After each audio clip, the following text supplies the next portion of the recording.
19वीं सदी की शुरुआत में कैंटन शहर के एक तैरते हुए वेश्यालय की एक पूर्व वेश्या की शादी चेंग आई से हुई, जो एक भयानक समुद्री डाकू था जो किंग राजवंश में दक्षिण चीन सागर में काम करता था। हालांकि जिस नाम से हम अब उसे जानते हैं चिंग शे का अर्थ है चेंग की विधवा। जो विरासत उसने अपने पीछे छोड़ी वह उसके पति की विरासत से कहीं अधिक थी। उसकी मृत्यु के बाद वह उसके उत्तराधिकारी बनी और 1800 से अधिक समुद्री डाकू जहाजों और अनुमानित 80,000 पुरुषों की कमान संभाली। इसकी तुलना में प्रसिद्ध ब्लैकबीड ने एक ही सदी में 4 जहाजों और 300 समुद्री लुटेरों की कमान संभाली। नतीजतन चिंग शे को ज्ञात इतिहास में सबसे सफल समुद्री लुटेरों में से एक के रूप में जाना जाता है। उनके पति चेंग आई समुद्री डाकू जहाजों के रेड फ्लैग फ्लीट के दूरजे कमांडर थे। वह कई प्रतिद्वंद्वी चीनी समुद्री डाकू संघ को एकजुट करने में कामयाब रहा था। उन्होंने 1801 में एक 26 वर्षीय चिंग शे से शादी की, जिसने अपने पति की चोरी में पूरी तरह से भाग लिया। दक्षिण चीन तट के समुद्री डाकू 1790 1810 में मरे लिखते हैं। कैंटन सी में जंग की एक तस्वीर 1880।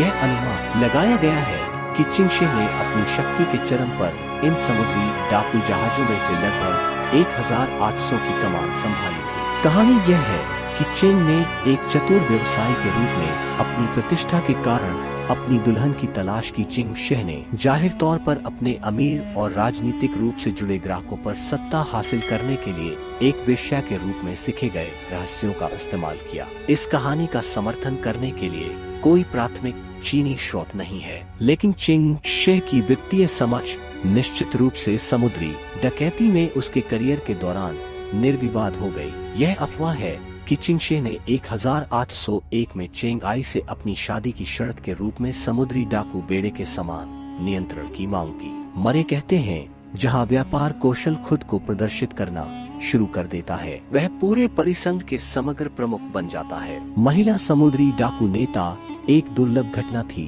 और मरे केवल एक अन्य महिला कमांडर श्रीमती होन चोलो के बारे में जानते हैं, जो 20वीं शताब्दी के पूर्वार्ध में हांगकांग में सक्रिय थी। अपनी शादी के 6 साल बाद चेंग आई का 42 साल की उम्र में निधन हो गया। इस बारे में ज्यादा जानकारी नहीं है कि उनका निधन कैसे हुआ। कुछ खातों से संकेत मिलता है कि वह समुद्र में सुनामी से मारा गया था, जबकि अन्य का कहना है कि वियतनाम में उसकी हत्या कर दी गई थी। परिस्थितियों के बावजूद उनकी मृत्यु ने चिंग शे को एक अनिश्चित स्थिति में छोड़ दिया। उनके पति के दत्तक पुत्र और वारिस चिंग पुत्साई मूल रूप से रेड फ्लैग फ्लीट का नियंत्रण प्राप्त करने वाले व्यक्ति थे। चिंग पुत्साई हालांकि चिंग शे के सौतेले बेटे से कहीं अधिक थे।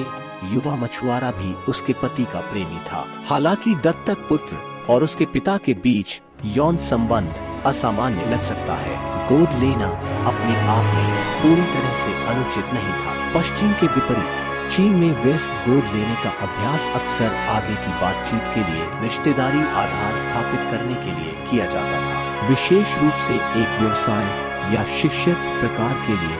मरे कहते हैं चेंग में एक किशोर मछुआरे के बेटे को गोद ले रहा था, भी सामान्य से बाहर नहीं था। चेंग आई की मृत्यु के कुछ हफ्तों के भीतर चिंग शे ने चिंग पू को भी अपने प्रेमी के रूप में लिया था। अंततः शादी के माध्यम से रिश्ते को मजबूत किया।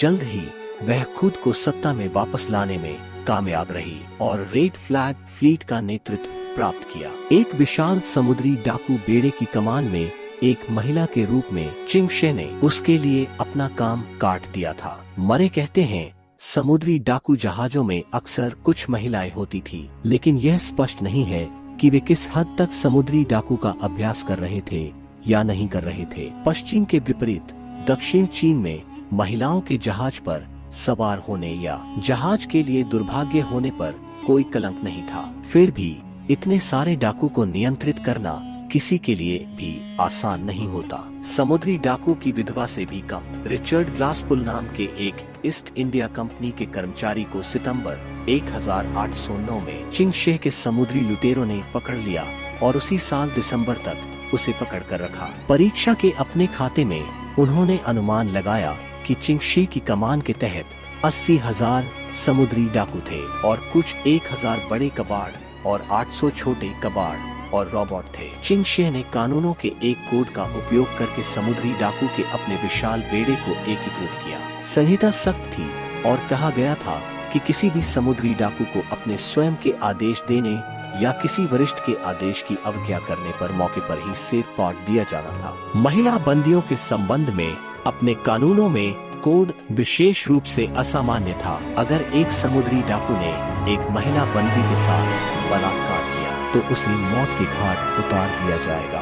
अगर दोनों के बीच सहमति से सेक्स होता तो दोनों को मौत के घाट उतार दिया जाता। चिंगशे के कोड के और भी खाते हैं जो बताते हैं कि अगर एक समुद्री डाकू ने अपनी पत्नी के रूप में बंदी बना लिया तो उसे उसके प्रति वफादार रहने की आवश्यकता थी।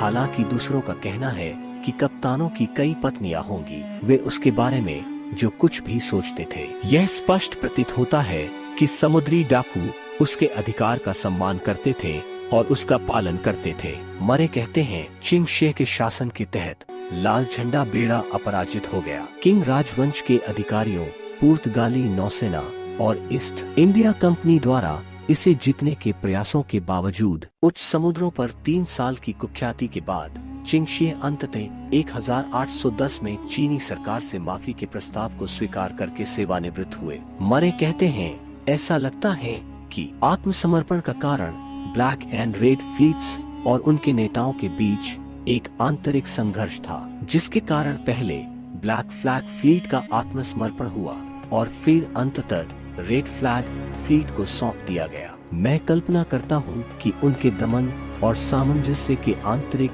नुकसान के लिए बाहर से बढ़ते दबाव को देखते हुए उसने महसूस किया कि हार मानने का समय आ गया है। चिंगशे की मृत्यु 1844 में 69 वर्ष की परिपक्व उम्र में हुई थी। अपने शासन के समय से उन्होंने जो विरासत छोड़ी वह लोकप्रिय संस्कृति में प्रवेश कर गई है। उन्होंने the pirates of the Caribbean franchise में एक चरित्र को भी प्रेरित किया, शक्तिशाली मिस्ट्रियस चिंग 9 समुद्री डाकू लॉर्ड्स में से एक, जबकि अपनी सेवानिवृत्ति के बाद बिताए गए वर्षों के बारे में कुछ भी नहीं पता है। कोई केवल यह आशा कर सकता है कि उसने अपने अंतिम दिनों को शांति और गुमनामी में बिताया, समुद्र पर कष्टदायक जीवन से दूर, जहां उसने अपना नाम बनाया।